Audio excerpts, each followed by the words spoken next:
What is up, guys? It is Sunday the 26th of February. I'm really excited for this tech news roundup. There is some really awesome news. Loads of really cool stuff happened this week. So roll the intro. First of all, Mobile World Congress technically kicks off tomorrow, but that doesn't mean that phone companies don't show off their phones in the days before. So Nokia, LG, BlackBerry, Huawei, they've all been showing off their stuff, and I just want to talk about the LG G6 for a moment. If you haven't seen it, that phone looks stunning. Let me just look at that. There's practically no bezel on it. It looks beautiful. On top of that, it has dual cameras on the back, as you can see, and it even makes a little, shocked face. How cool is that? I'm sure it's not intentional, but it looks kind of funny. It sports either 32 or 64 gigabytes of internal storage, depending on where you are, but internally it has a Snapdragon 821, 4 gigabytes of RAM, and it looks amazing. There's also a micro SD card slot, meaning that you can expand your storage to however much you need. And on top of that, it comes with Google Assistant, which makes it the first non-Pixel phone with Google Assistant on board, which makes it epic. I am genuinely really excited for this phone, just in case you couldn't tell, purely because we're seeing a year where hopefully there is some real competition in terms of top of Android, because the Note 7 literally caught fire last year, and I think all of the companies have kind of taken this as an opportunity to jump in, and I really hope we have some really amazing phones this year. Quick side note on the subject of Samsung, the S8 isn't expected to be unveiled until March, so we'll have to wait for that, but until then, look at just how tiny that bezel is on the G6. Elsewhere, would you be surprised if I told you that Google is suing someone?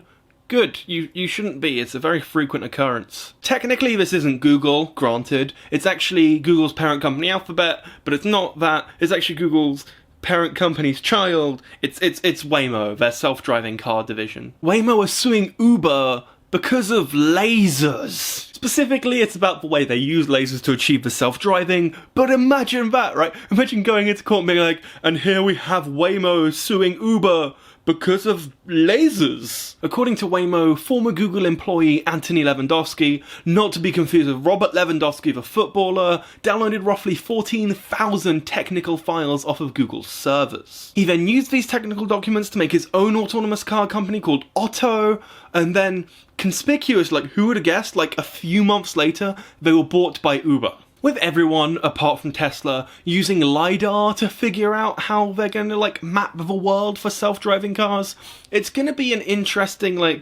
I say interesting, it's not going to be interesting, it's going to be a bunch of companies suing each other, let's be completely honest here. It will, however, be interesting to see who gets it really right first. Sure, Tesla is currently leading the way, but we just don't know. And finally, let's talk Ryzen.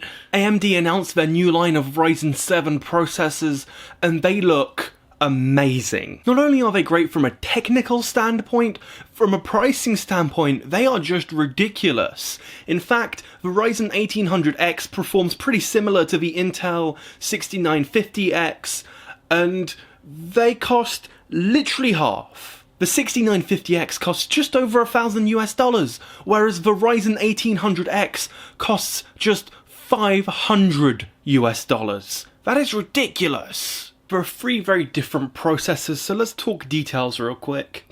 Before we do that though, I do want to mention all three of them are overclockable, because overclocking is now motherboard dependent instead of CPU dependent, which is really cool. First of all, we have the AMD 1700, the lowest range of the lot, which, like all of them, are 8 core, 16 thread, however these start at 3 GHz and boost to 3.7 GHz. It's also the lowest power of the three at a 65 watt TDP, which is genuinely, really efficient running. Elsewhere, we have the 1700X, which starts at 3.4 and boosts to 3.8. However, due to XFR, or extended frequency range, it will actually boost a little bit more to 3.9 if it's in the right conditions. If it's well cooled and if it thinks it can handle it kind of deal, it'll give you that little bit extra. That CPU costs £390 and looks like a great one in terms of if you don't want the best of the best, but you still want pretty solid, and it costs, it still costs half of that of a competition. And then we get to the 1800X.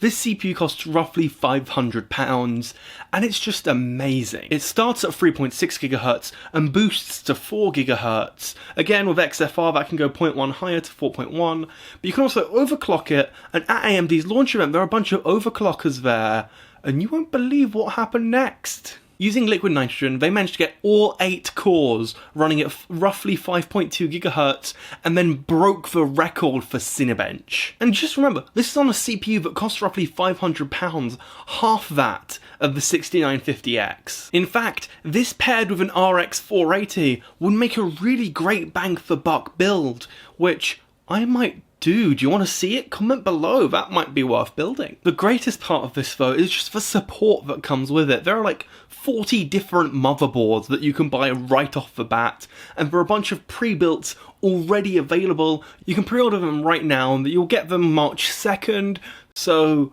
if you're looking for an upgrade, this might genuinely be a really great way to go. Ryzen 5 and Ryzen 3, like the lower end processors, are expected to be coming in roughly the second quarter of 2017. We'll have to wait and see, but this looks great. So that's it. That is this week, and it has been awesome. So you've been seeing a bunch of PCGW videos, including us playing this game. This game was so much fun. See that gameplay if you haven't already. There are 2 videos left. We have 2 more interviews coming up Monday, Tuesday, and then we're doing a giveaway video on Wednesday. So make sure to check back in off of that, because we have a bunch of games we're giving away. I'm still talking to developers right now in an attempt to get some more games, because the more we can give away, the better. So if you like this video, make sure to click like. If you didn't, I'm not sure why you're still here. However, you can click up here to subscribe and you'll see like us do the giveaway, and then you can click here to see the previous video, and then here to see the video that YouTube thinks you'll love most. Definitely subscribe for that giveaway, and I'll see you guys next time.